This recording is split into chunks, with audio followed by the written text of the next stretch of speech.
Mesdames et messieurs, bonsoir. La télévision d'État en Arménie occidentale vous présente les nouvelles de jour. Voici le principal chapitre d'aujourd'hui. Message de félicitations du président de la République d'Arménie occidentale. Cérémonie de commémoration à la mémoire des victimes du génocide des Arméniens à Genève. Enfant d'Arménie occidentale, Paul Ignatossian. L'identité arménienne, les orphelinats arméniennes. 33 citoyens arméniens sont toujours en captivité azerbaïdjanaise. Le nombre de personnes disparues est de 975. La construction d'infrastructures touristique à Javark touche à sa fin. Nouveau livre, Touristification des enfants arméniens pendant le génocide des Arméniens. Le président de la République d'Arménie occidentale, M. Armenak Abrahamian, a félicité le président Bachar al-Assad à l'occasion de la fête de l'indépendance de la République arabe syrienne. Le message dit « En mon nom et au nom de tout le peuple arménien, je vous félicite à l'occasion du jour de l'indépendance de la Syrie et vous souhaite un ciel paisible et la prospérité. La Syrie est l'un des pays qui ont donné refuge aux Arméniens qui ont échappé de peu au génocide. Nous vous exprimons notre gratitude ainsi que peuple frère de Syrie. Nous sommes sûrs que notre amitié séculaire et indestructible. Le président de la République d'Arménie occidentale, M. Armenak Abrahamian, Karine, le 17 avril 2023. Le président du Conseil national d'Arménie occidentale, M. Armenak Abrahamian, et la vice-présidente de l'Association des vétérans et sympathisants arméniens ANACAS, Lydia Markosyan, ministre des Affaires étrangères de la République d'Arménie occidentale, vous invite à participer à la commémoration des victimes du génocide contre les Arméniens, organisée par le Conseil national d'Arménie occidentale. Le dimanche 23 avril 2023, à 12 heures après la masse célèbre par le père Goussan Aldjanian, près du monument Khachkar de l'église apostolique arménienne de Genève. Adresse, place d'Arménie, 1256, 3 annexe, Suisse. Paul Robert Ignatius est la plus célèbre personnalité politique et militaire arméno-américaine, un Arménien de 102 ans qui a consacré toute sa vie à la marine américaine. Il est né à Glendale, dans une famille arménienne. Les parents de futurs soldats, Hovsep Ignatossian et Elisa Jamkochian, sont nés en Arménie occidentale. Mon grand-père maternel était Avetis Matevos Jamkochian, a été issu d'une riche famille arménienne et a écrit de merveilleux poèmes dans lesquels il parlait de liberté, ce qui n'est pas passé inaperçu auprès des autorités. Avant 1892 et le massacre hamidien, la famille de mon grand-père l'a envoyé à Manchester où il avait une usine de coton à rencontrer Paul Ignatius, propre de sa famille en 2012, lors de la rencontre avec la communauté arménienne à l'église Holy Astvatzatin à Washington. Déjà dans les années 1900, la famille de Paul a déménagé de Manchester en Californie. Le jeune Ignatossian a passé son enfance et sa jeunesse en compagnie d'Arméniens célèbres, l'avocat Aram Saroyan, oncle de l'écrivain William Saroyan, et Rouben Mamoulian, dont les parents de futurs ministres des Forces navales étaient proches. Étant un jeune lieutenant, en 1944, Ignatius a participé à l'opération à grande échelle de l'ambassade des Philippines dans le cadre de la 7e flotte stratégique navale, combattant le Japon jusqu'à la capitulation en 1945. Et pendant la guerre de Corée, il a été impliqué dans le développement de la stratégie de blocus naval de la péninsule.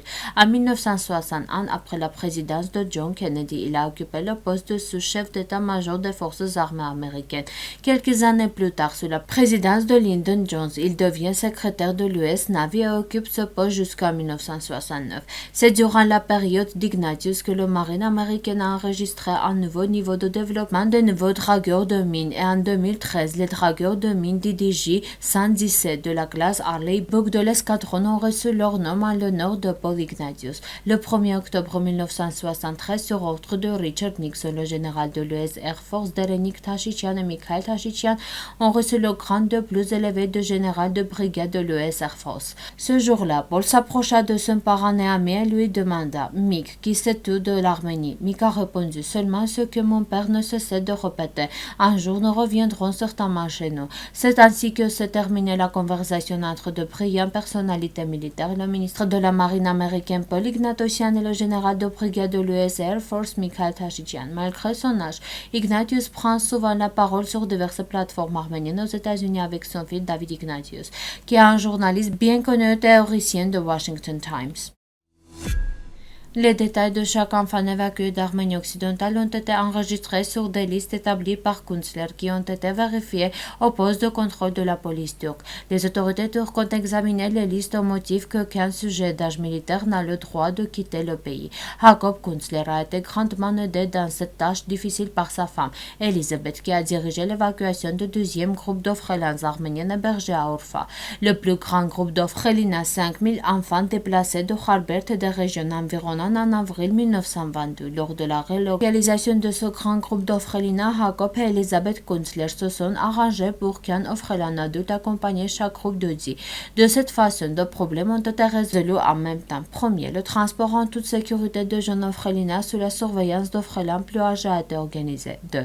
Le retrait d'Arménie occidentale occupé des jeunes orphelinats arméniens en âge de faire le service militaire a été effectué, ce qui, comme déjà mentionné ci-dessus, n'était en fait pas possible pendant la période donnée. La plupart des enfants de ce groupe ont été transportés par des charrettes à Kharbert, Tigranakert, Tcherablus et d'autres par des mulets dans les directions de Kharbert, Malatya, Tcherablus. Aram Torikian, rescapé du génocide contre les Arméniens, élève de l'orphelinat américain de Kharbert, qui faisait partie des milliards d'enfants évacués de l'orphelinat ottoman, écrit dans ses mémoires. Le transfert des orphelinats arméniens de Kharbert a eu ses conséquences positives et négatives. Les problèmes suivants peuvent être distingués des conséquences négatives.